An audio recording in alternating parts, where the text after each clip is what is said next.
Welcome to another week of Unfiltered. We're back again. And let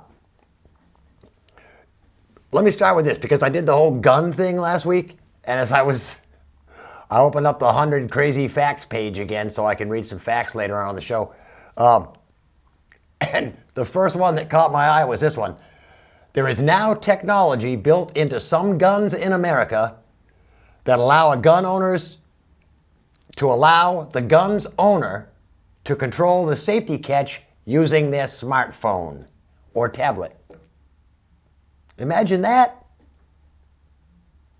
So what's the deal? You whip out your gun and you point it at somebody and you go, oh, well, hold on. Let me grab my phone and there. It's the stupidest thing I've ever heard. Control your gun with your smartphone. Jesus, what are they going to think of next? Maybe you should be able to control your gun safe with your cell phone. I don't know. Crazy. But that was the first one that caught my eye, and I went, I gotta lead the show with that just because it's so stupid. And that's what we're here for. I'm here to point out stupid to you folks at home, just in case you can't recognize it yourself. For instance, this is stupid.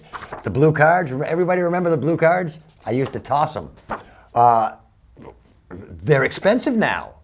I can't just toss this thing now. I might wrinkle it, and it doesn't have anything on it.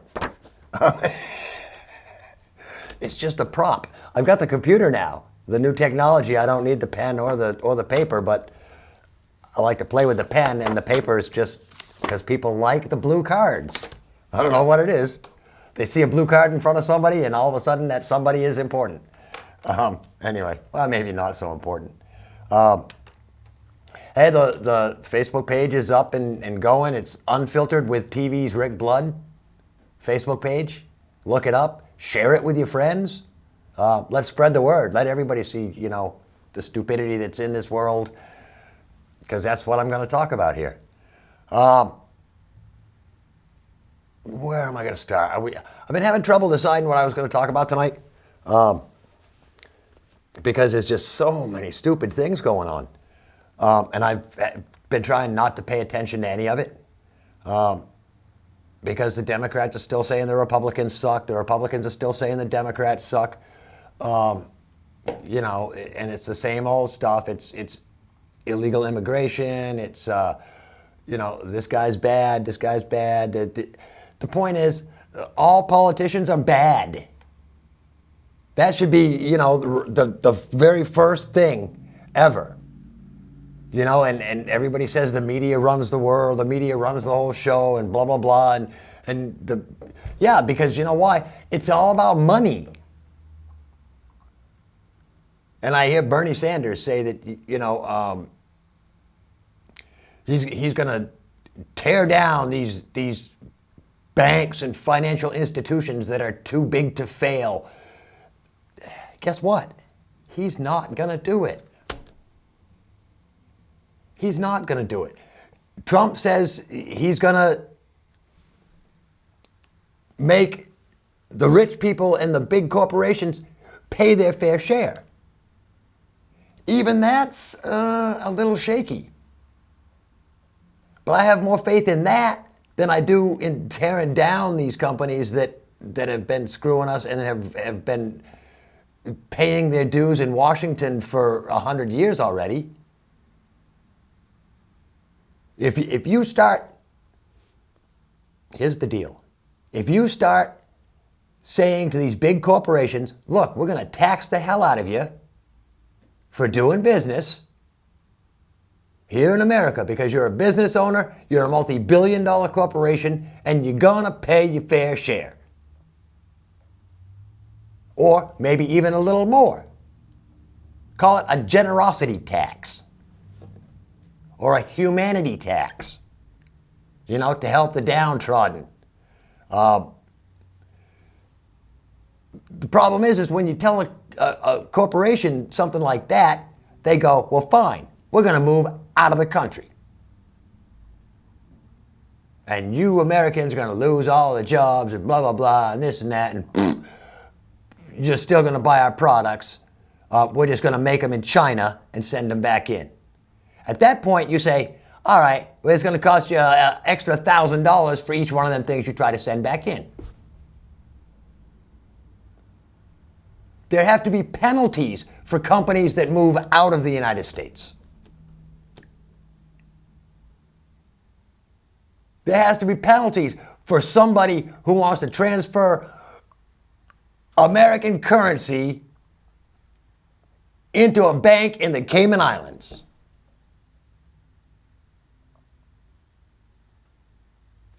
It should cost dearly. You know? And it's these rich fat cats that came up with all these laws and included all these loopholes so they could slither through like little rat snakes. Which is exactly what they are. And their kids are probably going to be asses too. Because as each generation goes down and down and down from these filthy, stinking rich people, every generation that goes on in those families gets a little more feeling of entitlement in the world just because of who they are and who their ancestors were. Bullshit. I'm sorry. That's and they call that the American dream. That's the American dream? 15 people that have all the money and their families that have all the money? And 6.5 million people with nothing? Great dream. Great dream. Anyway, all politicians stink. And that's the problem. Because just electing a president isn't going to change anything. What needs to happen is everybody in the damn place needs to go. Like a chapter 11 or chapter 7 or chapter, one of them damn chapters where it forces you to fire everybody and rebuild and reorganize. That's what needs to happen with our government. It's not that it's a bad government, it's just that it's an old and corrupt government. Oh, well, I guess that means it's bad. All right, so it's a bad government. I don't care. So, as everybody knows, I tape this on Thursdays. The Thursday before you folks all see it. Of course, how can I tape it the Thursday after you see it? So, I got up Thursday morning and it was on the news that Washington had come to a standstill. That's right, government shut down. No, it wasn't the Republicans. Shut up. It was the snow. To be more precise, like 1 inch of snow. 1 inch of snow shuts down the American government. How crazy is that? These people in Washington, D.C., now granted, a state that's not known for huge snowfalls, but a state that is nonetheless known for getting snow, and they can't handle 1 inch? This is our United States government. And with such a huge military budget, and Washington being, there's all kinds of major military installations around Washington, you would think that they could at least have the military plow the damn roads. Don't get me wrong. I am not anti-military. I am exactly the opposite. I am so pro-military it would make your hair curl. I was a few years too late in forming that opinion, because the fact is that when I was in the military, I wasn't exactly quite grown up enough to handle it. So I failed miserably as a sailor. I'm still proud that I was a sailor, and I feel that I learned a lot there, and I contributed while I was there. But the military has gone into a completely different course than what it was when I was in. And the military could do so much for this country with the money that they're spending staying in foreign countries. They would bring them people back here. The military is filled with some of the best tradespeople in the world. Some of the best engineers are in the military. These people build airports weekly. That's to say every week, not weekly. They build airports, they build roads, they build bases, they build buildings, and they do it all themselves. They've got all these tradespeople, electricians. When I joined the military, I joined because I wanted to learn how to work on jet planes. That was my goal. Like I say, I failed because of their style of teaching back then. It was more of a, once I got into the actual electronics school, it was more of a learn on your own kind of thing, follow a computer program, and looking at the computer screen just made me sleepy. So I would sleep, and in turn, that would get me in trouble, and I'd have to go and see the captain and explain how come I was sleeping. And back then, there was no learning disorders. You know, there was nothing like that. It was, oh, you're just going to fall asleep in class, and we're going to kick you out of school. Go out and work on a flight deck. So, you know, but like I said, I accomplished, one of the things I joined the Navy for was to see some of the world. And I saw some of the world. I saw the Mediterranean Ocean. I saw the Atlantic Ocean, I saw the Caribbean Ocean, and a couple of towns, mostly ocean.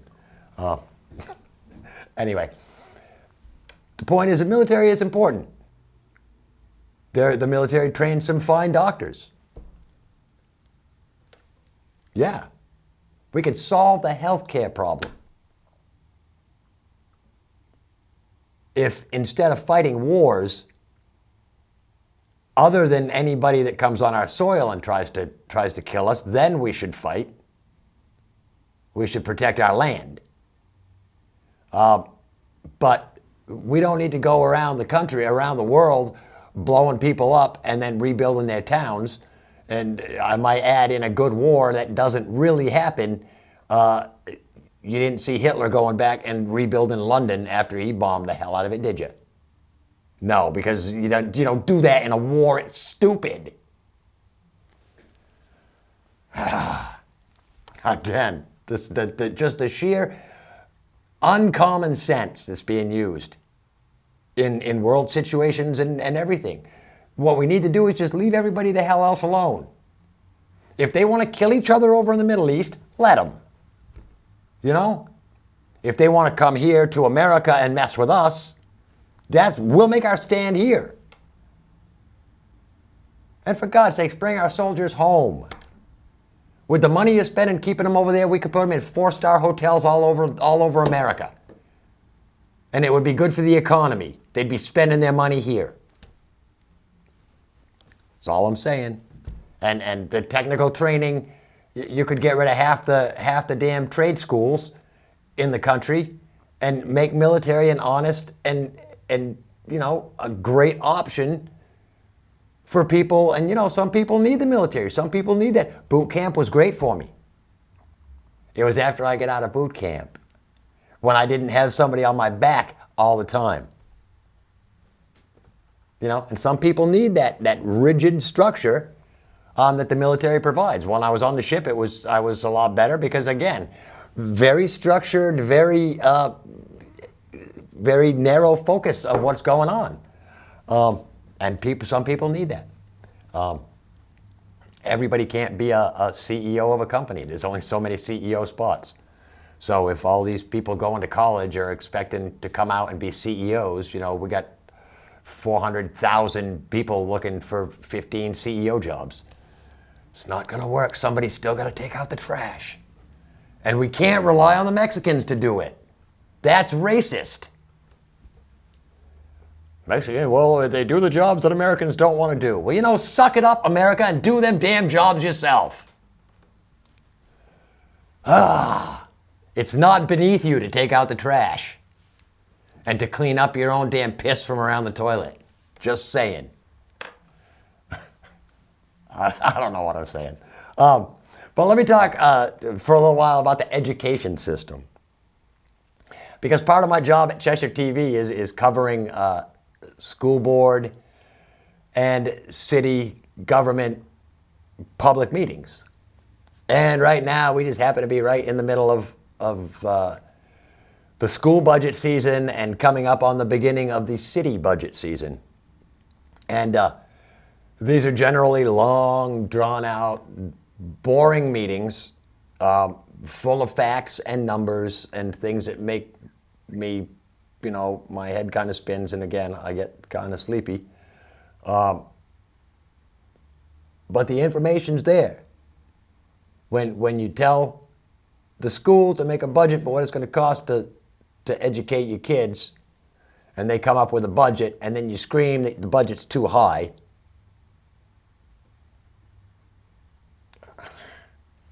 Well, then why don't you as parents all get together and figure out what you're going to cut out of the budget, what you want your kids not to learn.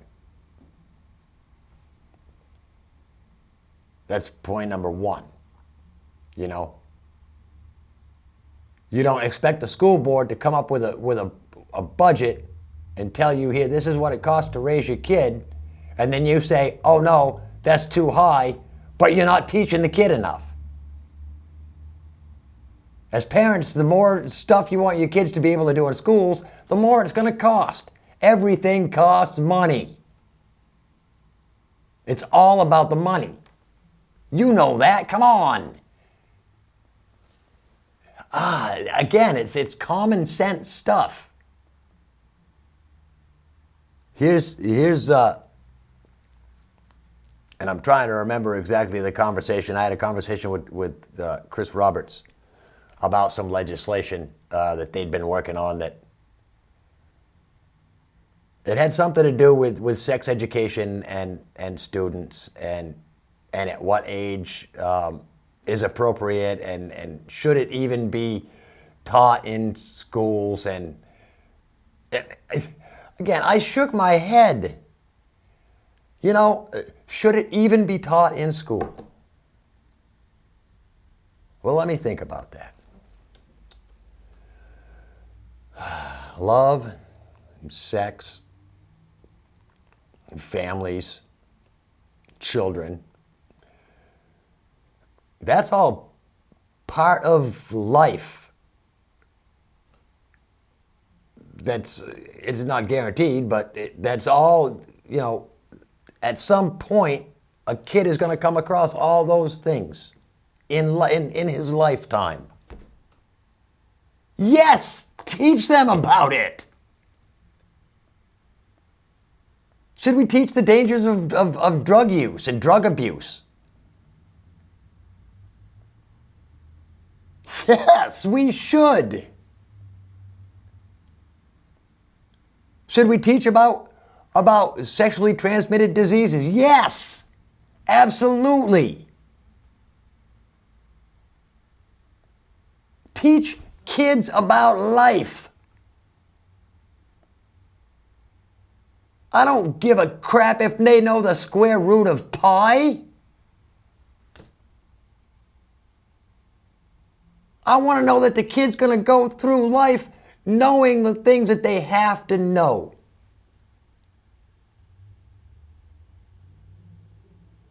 And the fact is, these days, parents have either helicoptered themselves away, they're too busy to focus on any type of homeschooling. You know, there is the homeschooling people. And guess what? That's the kind of stuff they teach their kids. They teach their kids about bullying, and they teach their kids about, you know, how not to let other people's opinions affect your own emotions. The only one that controls their emotions is each individual person, whose emotions they are. Yeah. Anyway, yes, education has to be reformed. We have to find some way to make it cheaper to teach our kids.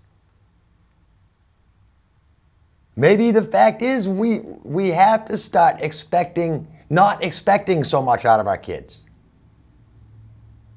We've spent an entire generation teaching our kids, oh, don't worry, everybody's the same, everybody's a winner, everybody's the same. But yet, on the other hand, in reality, we're teaching them you have to be better than the next guy. Again, you're confusing the damn kids. Because how can I be better than him if he's still a winner? I've got to be a better winner than him.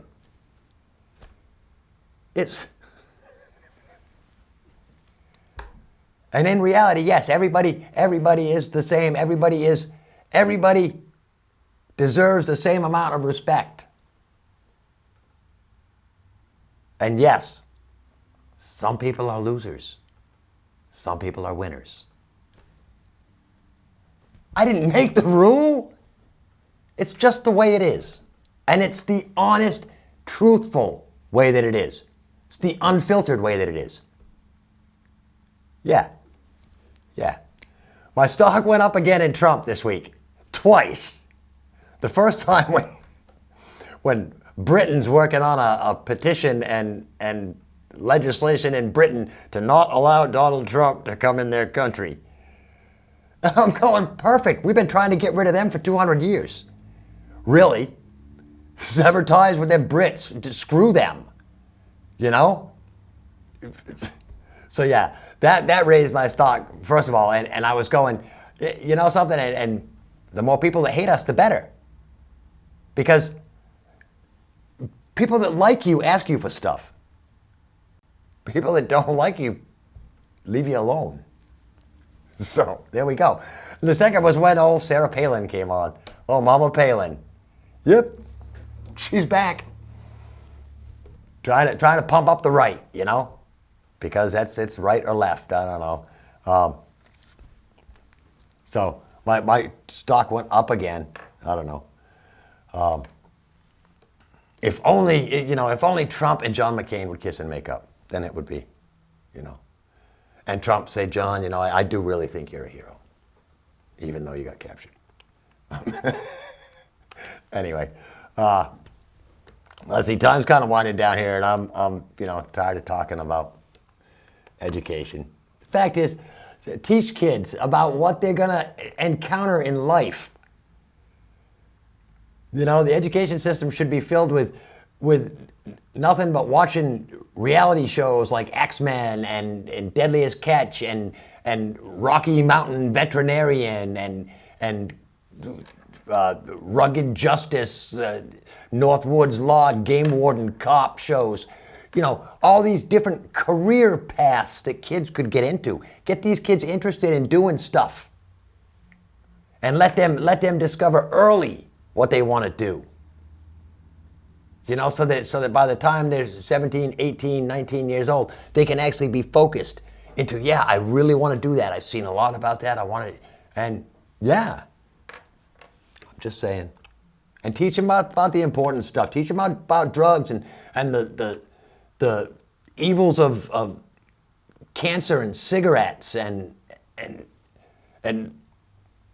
even more, teach them about the evils of the tobacco corporations and the government. Let's see, what have we got for...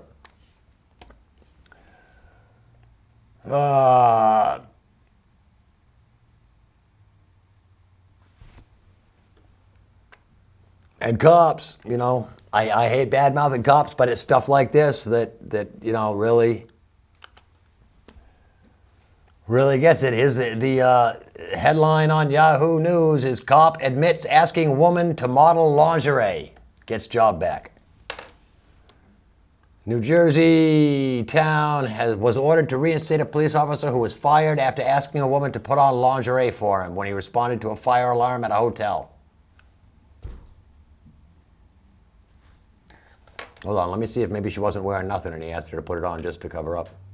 Because that would, that would make sense. He was fired in October by Edison Township after he admitted he went to her room in uniform with his sidearms, saw shopping bags on the floor, and asked a woman to try on lingerie for him. The alarm turned out to be a prank. Superior Court judge ruled that the town give him his gun and badge back and put plans in motion to take him back as an employee immediately. Town officials were disappointed in the judge's ruling.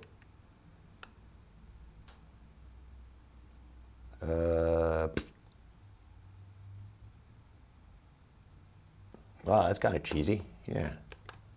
Again, maybe he should stay fired. Come on, let me back up. Let me find another good one.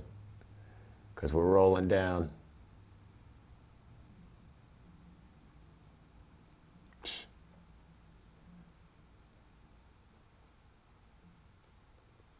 No, nothing really here. Burlington, Vermont. Here we go. Something close. Man walked $1.6 million in pills across the border on a sled. Canadian man was arrested while pulling a sled carrying more than 180 pounds of prescription pills across the border into the United States. Good for them.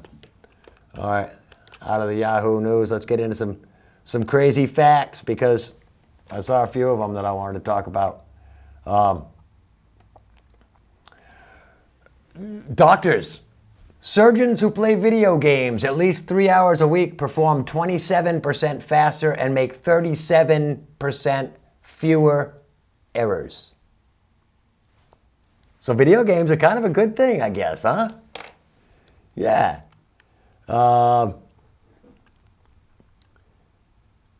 In 2012, an Afghan Taliban commander, Mohammed Ashan, turned himself into local authorities trying to claim the $100 reward prize he had seen on a poster for his arrest. That's just crazy, isn't it? Yeah. All right. And that's about it for today.